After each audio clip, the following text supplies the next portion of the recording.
Olá, mais uma aula de Geografia com o professor Paulino Batista. O tema da nossa aula de hoje é formas de representação cartográfica, ou seja, os tipos de mapas que nós utilizamos cotidianamente.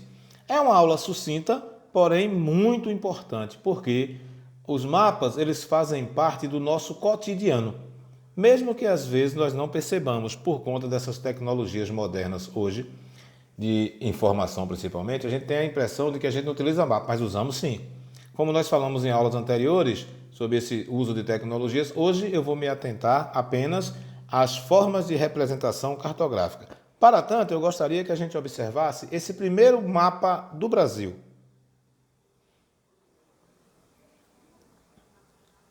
Ok, percebem que esse mapa é um mapa temático?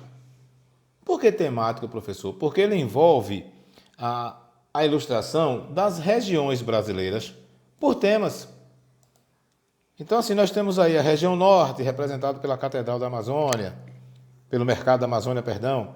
Brasília, pelo Congresso. Salvador, você acha o elevador Lacerda. E aí você vai encontrando elementos culturais das regiões brasileiras, que são emblemáticos, como o MASP em São Paulo, a Ópera de Arame, em Curitiba, a Ponte de Florianópolis, o Gaúcho lá no sul, e assim sucessivamente. É um mapa que eu trago nesse início de discussão nossa para ilustrar. Esse é um mapa ilustrativo, porque você percebe que ele tem poucas informações sobre algumas regiões do Brasil e já muitas informações sobre outras regiões. Então, assim, os elementos culturais afloram nessa imagem, tá? Mas a nossa leitura hoje é de tipos de mapas ou de representações cartográficas. Vamos à primeira representação? Pronto, a primeira representação é a clássica, mapas políticos. Aí na imagem nós temos um mapa político da América do Sul. E aí o que seria um mapa político? Bom, um mapa político são aqueles mapas que reúnem diversas informações sobre as regiões administrativas de um determinado território. Ou seja, ele demonstra a divisão territorial. Também ele pode representar estados, capitais, países, continentes. Nesse mapa, as cidades são muito importantes.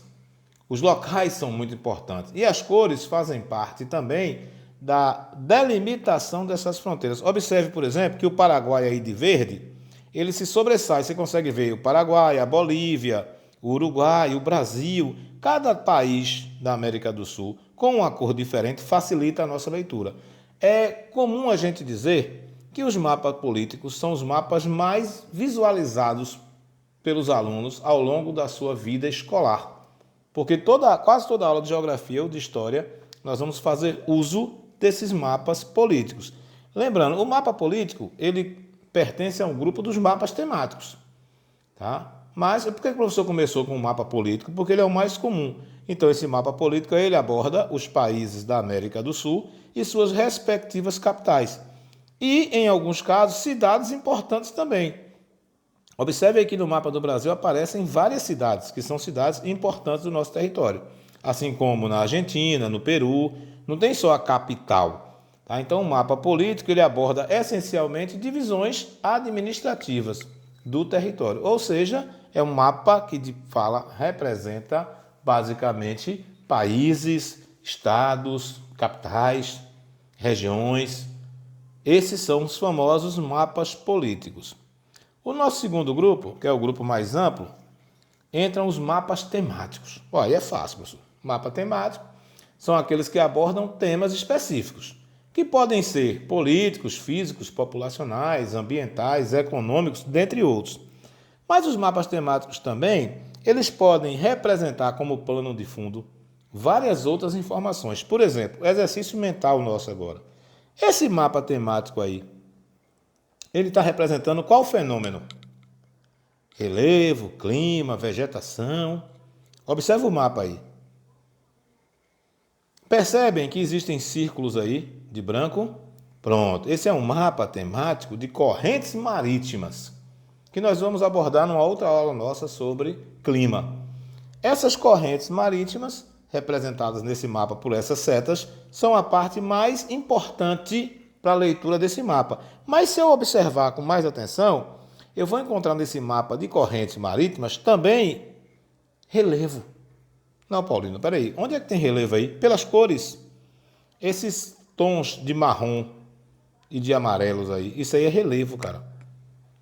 Aí eu tenho a Cordilheira dos Andes, as Rochosas, o Himalaia, tá? Então é bom ficar atento porque em um mapa temático você pode abordar vários temas ou um tema só. Isso vai depender do título desse mapa, como nós vimos na aula anterior.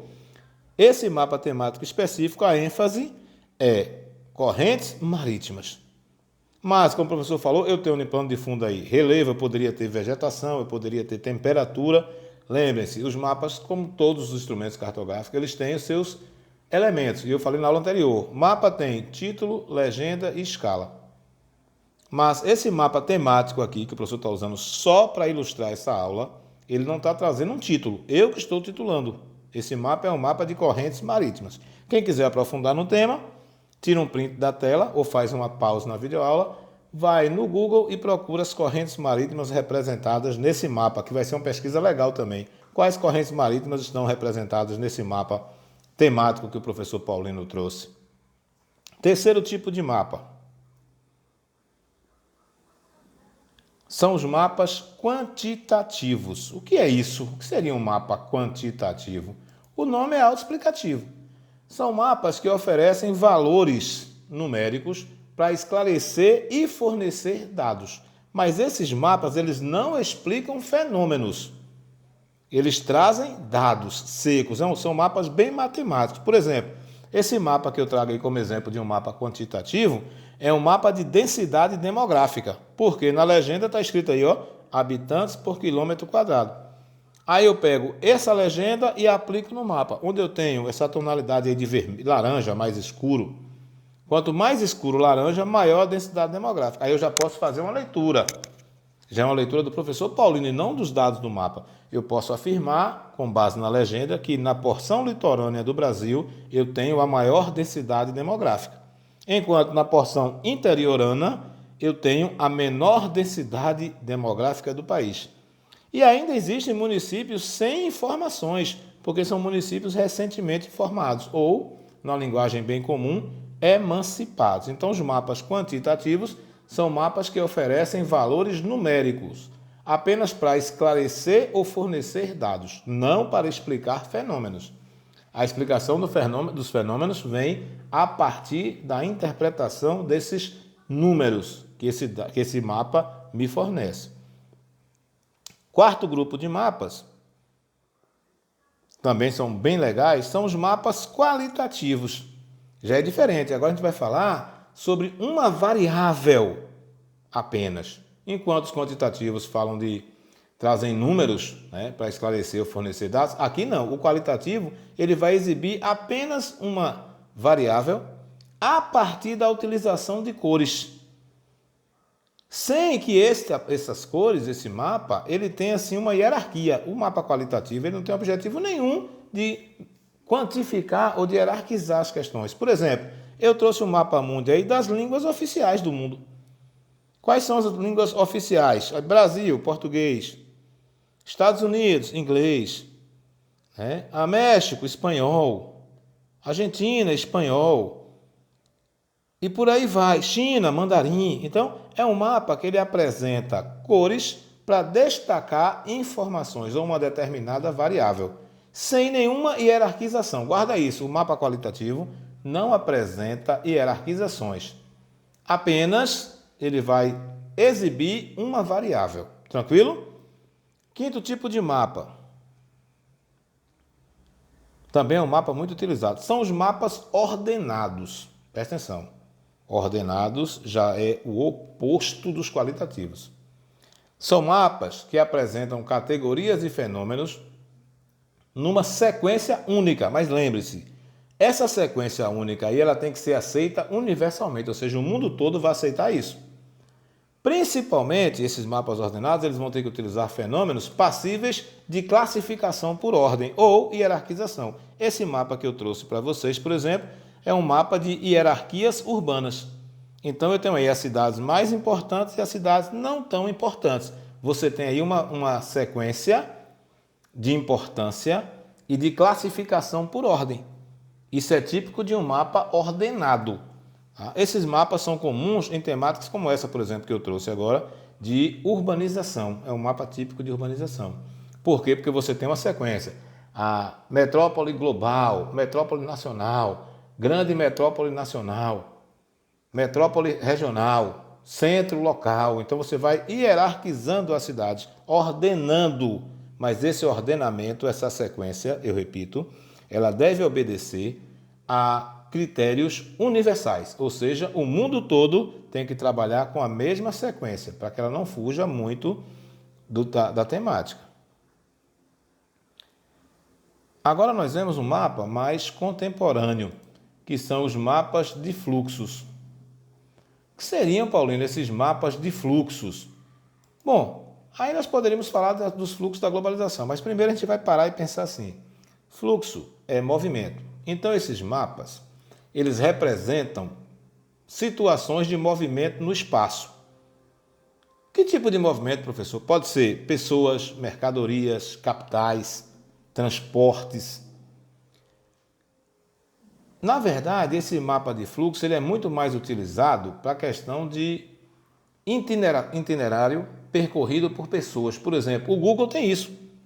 Quem tem conta no Google sabe que você bota lá e você percebe quais foram os locais que você visitou ultimamente. Então, aquele mapa do Google é um mapa de fluxo, por onde você passou, mas você consegue perceber o itinerário percorrido.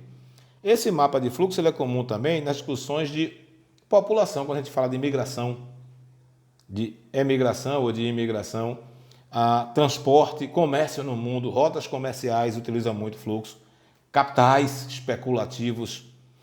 Recentemente saiu um mapa de fluxos que fala sobre o uso da internet de forma negativa, né, que são os ataques dos hackers. Então você consegue perceber quais são as áreas do planeta onde os hackers mais atacam. Então esse mapa de fluxo também é bem interessante, é mais um dos nossos mapas abordados. Agora um bastante geográfico, que é o mapa topográfico. O que é um mapa topográfico? São os mapas que fazem o detalhamento do relevo. Eles costumam muito utilizar curva de nível ou tonalidades de cores. Lá atrás, quando eu falei do mapa das correntes marítimas, aquele mapa temático, eu falei também de relevo, mas esse mapa agora que eu trago também é da América do Sul, só que agora você não tem mais a divisão política como determinante aí. Tem a divisão política, aí você vê Brasil, Argentina, Uruguai, Paraguai e tal, mas o que dá ênfase nesse mapa são as cores. Onde está aí de verde são as planícies. Planície amazônica, planície pantaneira, os pampas lá embaixo. O de marrom escuro aí é a Cordilheira dos Andes. E esse amarelinho fraco são os planaltos. Planalto Central Brasileiro, Planalto das Guianas e as nossas serras também. Serra do Mar, Planalto da Borborema. Há uma divisão aí topográfica, mas se eu prestar atenção nesse mapa, eu ainda percebo a plataforma continental, a região abissal do oceano, que são essas partes que estão em azul aí. Na verdade, aí não é o oceano, né? É o fundo oceânico. Você percebe, se você prestar atenção, nas diferenças de altitude por conta desse nivelamento de cores, que também é chamado de curva de nível, que também é um tipo de representação cartográfica. E por último, nessa nossa aula de hoje, e não menos importante, vem as anamorfoses, que é uma técnica de representação cartográfica bem utilizada hoje em dia. Na verdade, o que seria uma anamorfose, professor? São mapas esquemáticos, sem escala nenhuma, que representam áreas que sofreram deformações matematicamente calculadas, tornando-se diretamente proporcionais a um determinado critério a ser considerado. Presta atenção.